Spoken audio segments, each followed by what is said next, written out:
की ये वीडियो बहुत इंपॉर्टेंट है भाई। लगभग 90% बच्चा यहां पर वो है जो बीएससी कर रहा है या बीएससी कर चुका है भाई, ठीक है। लेकिन बच्चों को यही नहीं पता है।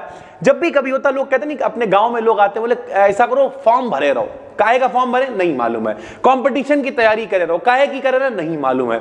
तो आज की ये वीडियो बहुत डिटेल में होने वाली है। आपको बताएंगे कि आप किस सेगमेंट में जाना चाहते हो, आपका निश क्या होना चाहिए, सब कुछ डिटेल में बताने वाले हैं। और फिर जिसके ऊपर आप कमेंट करोगे उसके ऊपर प्रॉपर हम डिटेल में एक वीडियो बना देंगे भाई, ठीक है।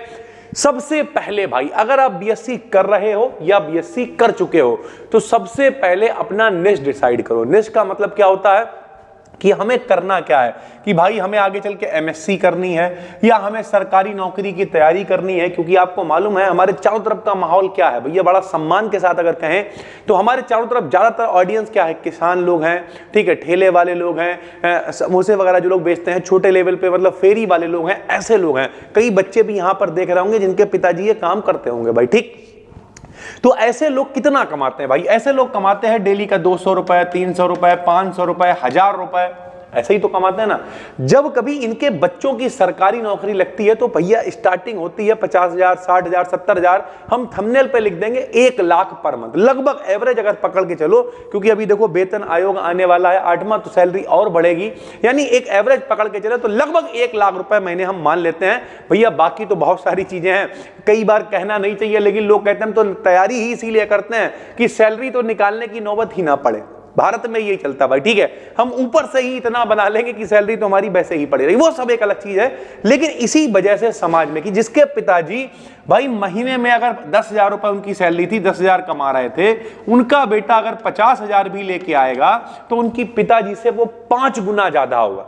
इसीलिए मेरे भाई, और हर तरफ वही लोग रह रहे हैं जो 5,000, 7,000, 10,000 कमा रहे हैं। उन्हें लगता है वो तो सरकारी नौकरी लग गई उसकी, क्यों? क्योंकि उन्हें मालूम है भाई वहां पर थोड़ी सी सिक्योरिटी वाला मामला आ जाता है, बहुत सारी चीजें वो सब आपको पता है भाई, ठीक है। तो अगर आप मेरे भाई घर से बहुत ज्यादा कमजोर हो, बजट आपका नहीं है, तो आपके पास विकल्प यही है कि आप पीछे पड़ के अगा के कि इस होली से अगली होली तक आपने टारगेट रखा कि हमें नौकरी चाहिए ही चाहिए है। और उसके बाद क्या किया, अगली होली पे बैठ के डिसाइड किया कि भैया अब जो हमने पेपर दिया है क्या हमें रिवीजन की जरूरत है या मेरे बस की नहीं है, हमें छोड़ देना चाहिए भाई, ठीक। तो इस तरीके से आप डिसाइड करोगे, प्लानिंग करोगे और उसके बाद अपने बजट को देखते हुए आगे बढ़ोगे। जैसे अगर आपको भैया आगे चल के एमएससी करनी है, देखो भाई कौन कौन से कंपटीशन आप दे सकते हो, हम सब लगभग बताएंगे। ऐसे तो बहुत सारे होते हैं, कुछ खास हम आपको बताते हैं भाई, ठीक है। एमएससी के एंट्रेंस के लिए जैसे आईआईटी जैम का एग्जाम दे सकते हो आप, सीयूईटी पीजी का एग्जाम दे सकते हो। और उसके अलावा जो स्टेट यूनिवर्सिटीज होती हैं वो अपने लेवल पर भी बहुत सारे एग्जाम कराती हैं, तो उन्हें भी आप दे सकते हो भाई, ठीक है। तो अगर आपको भैया अब इस वीडियो में हम ये सब कुछ डिटेल नहीं करना है, इस वीडियो में हम आपको ये बता रहे हैं कि किससे रिलेटेड क्या है। तो अगर आपको एमएससी करना है भाई, ठीक है, तो एमएससी के लिए आपको किसका एग्जाम देना पड़ेगा, अच्छी यूनिवर्सिटी से करने के लिए आपको आईआईटी जैम का एग्जाम देना पड़ेगा, या फिर सीयूईटी पीजी का एग्जाम देना पड़ेगा, या फिर स्टेट यूनिवर्सिटीज के एग्जाम देने पड़ेंगे। तो अगर आप ऐसी कोई प्लानिंग कर रहे हो तो आप यूट्यूब पर ही सर्च करोगे आईआईटी जैम से रिलेटेड, बहुत सारे लोग पढ़ा रहे होंगे, आप कॉमेंट्स करोगे, हम भी पूरी डिटेल में वीडियो बना देंगे, ऐसी कोई दिक्कत वाली बात नहीं है। बीएससी वालों के लिए ये एग्जाम अगर आप निकाल लेते हो माहौल बना दोगे भैया, ठीक है। फिर आप कहते ही घर से, जैसे कई बार बच्चे कहते हैं कि हमने किसी अच्छे कॉलेज से निकाल लिया, फीस नहीं होगी। अबे बैंक वाले तुम्हारे पीछे पीछे दौड़े दौड़े आएंगे, वो तुमसे कहेंगे आके लो भैया बस आप टॉप जो 10 कॉलेजेस हैं, टॉप 20 जो कॉलेजेस हैं उनमें आके तो दिखाओ।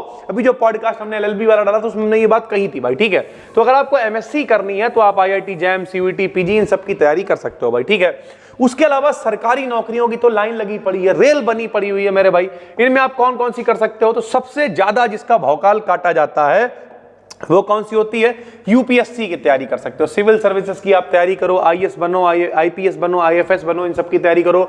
स्टेट पीसीएस होता है, आप स्टेट पीसीएस की तैयारी कर सकते हो, ठीक है। एसएससी सीजीएल तो अंधाधुंध हर आदमी मचा हुआ है, एसएससी सीजीएल की तैयारी कर सकते हो।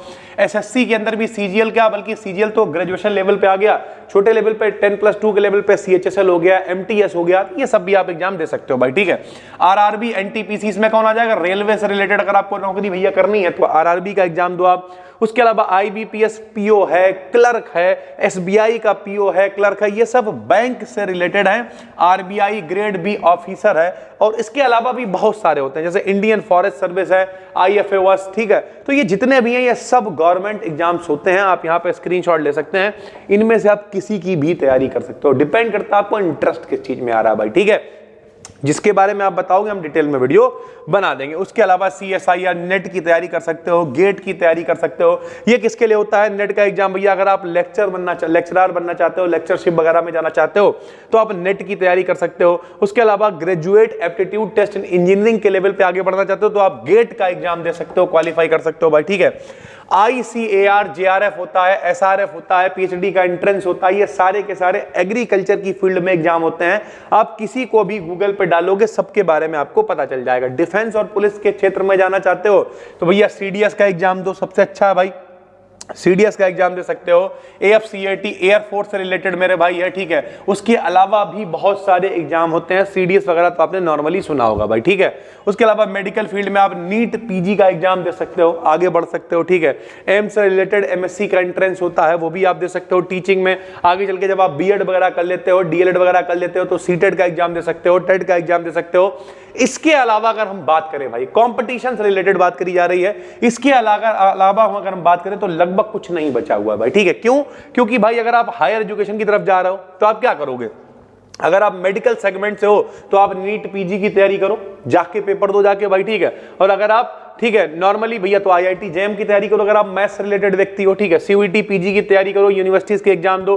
गवर्नमेंट जॉब में भैया जो खास है वो यही वाले होते हैं। कौन से? आपने सुना होगा UPSC की तैयारी आदमी करता है, UPSC की तैयारी करो, स्टेट PCS की तैयारी करो, SSC CGL की करो, RRB NTPC की करो, बैंक PO क्लर्क की करो भैया। इस तरीके के ही 4-6 कॉम्पिटिशन होते हैं खास, जिनमें अंधाधुंध वैकेंसी आती, लोग इनके पीछे भागते रहते हैं। इसके अलावा ये जो इंडियन फॉरेस्ट सर्विस वगैरह होती हैं, इनमें भी वैकेंसीज आती हैं, लोग कम इनके पीछे दौड़ते हैं। आप तैयारी कर सकते हैं और आगे बढ़ सकते हैं भाई, ठीक है। यहां पर जितने भी हैं भाई, हमने लगभग सारे कॉम्पिटिशंस के बारे में आपको बता दिया है। टेलीग्राम पे अपना चैनल है BDKDN BSc, बिल्कुल फ्री चैनल है, 75,000 लोग वहां पे जुड़े हुए हैं। ये PDF हम शेयर कर देंगे वीडियो के बाद में भाई, ठीक है। तो आप टेलीग्राम चैनल को ज्वाइन कर लो, सारे के बारे में लिखा हुआ है। जो भी आपको लगे कि आपको भैया इंटरेस्ट है उसे आप सर्च करो या फिर नीचे कमेंट करो, उसके ऊपर हम पूरी एक डिटेल में वीडियो ले आएंगे 2 से 3 दिनों के अंदर। बाकी क्लासेस लगातार बना रहे हैं, कल सुबह 4th सेमेस्टर की अगली क्लास लेके आ रहे हैं, उसे भी पढ़िए। मन लगा के पढ़ोगे तो इसी तरीके से माहौल बनाते रहेंगे। फिर मिलते हैं, तब तक के लिए धन्यवाद, थैंक यू।